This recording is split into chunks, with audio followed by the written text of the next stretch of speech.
Sir, either way, Revant Reddy is the Chief Minister of Congress. Last time I checked, I think ఇంకా కూడా ఆయన Congress chief minister అనుకుంటాను. కొంతమంది వాళ్ళ party ఎమ్మెల్యేలు అనుకోవట్లేదు కానీ ఇంకా అనుకుంటున్నాను నేనైతే. కాబట్టి మరి I think it's a direct collusion at the highest level. Chief Minister's office guiding this whole thing.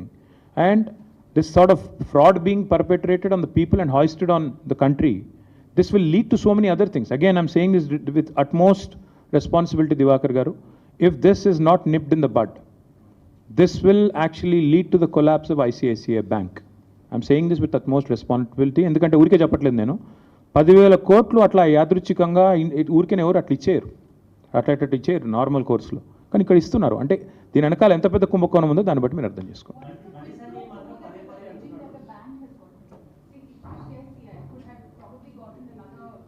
We'll find out through the investigation. Why rush?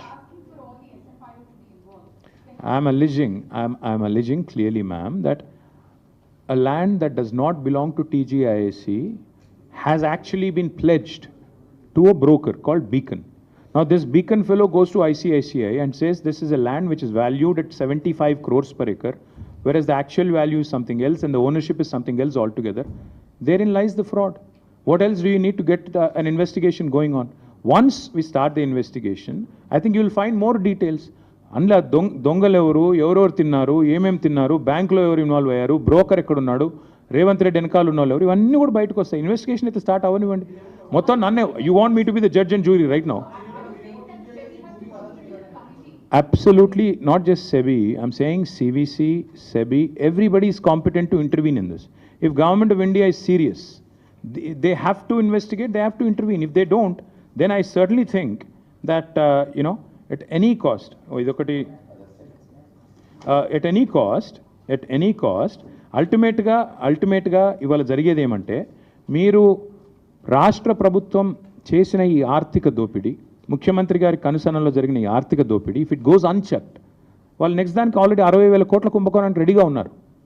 ఇంకొకటి అల్టిమేట్గా జరిగేది ఏంటి మేడం ఇందులో అంటే, 75 కోట్ల వాల్యుయేషన్ 40 కోట్లకు తగ్గించి వాళ్ళకి కావాల్సిన వాళ్ళకి భూములు కట్టబెడుతున్నారు. అందులో ఐసిఐసిఐ బ్యాంక్లో పనిచేసే మేనేజర్ ఉన్నాడో, వాళ్ళు ఎవడున్నాడో నాకేం తెలుసు, మీకేం తెలుసు, ఇన్వెస్టిగేట్ చేస్తే తెలుస్తుంది. అల్టిమేట్గా the whole sketch, the whole plot is orchestrated by CM Revanth Reddy.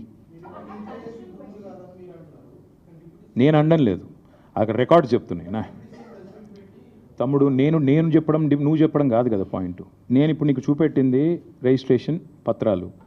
ఈరోజు టైటిల్ డీడ్ వాళ్ళకి ట్రాన్స్ఫర్ అయిందా, పేరుకి మారిందా, మ్యూటేషన్ జరిగిందా, ఒక జీవో అనే కాగితం తప్ప 75 కోట్లు పర్ ఎకరం అని.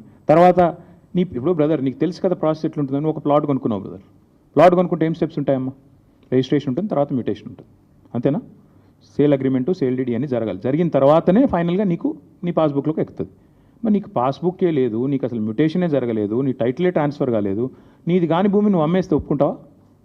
జరిగింది అక్కడ, ఇక్కడ అది. That is the biggest fraud. చేసింది ఎవరు? Revanth Reddy. That's the whole point. Thank you. అనలేదు, జరిగింది అని చెప్తున్నా.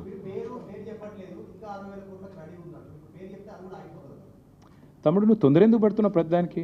పేరు చెప్తా తమ్ముడు, నీకంత ఉత్సాహం. ఆయన ఇంకోటి ఇన్వెస్టిగేటివ్ ఏజెన్సీలు, ఇన్వెస్టిగేటివ్ జర్నలిస్టులు ఎక్కడ పోయినారు? మీరు ఇన్వెస్టిగేట్ చేయండి, ఇన్ని క్లూజ్ ఇచ్చాను, ఇన్వెస్టిగేట్ చేయండి గట్టిగా.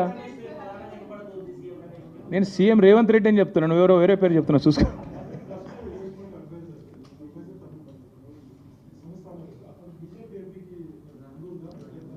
ఇన్వెస్టిగేటివ్ జర్నలిజం ఎందుకయ్యా నాకు అర్థం కాదు. జర్నలిజం స్కూల్లో ఏం చదువుకున్నారు? గట్టిగా ఇన్వెస్టిగేట్ చేయండి. Thank you.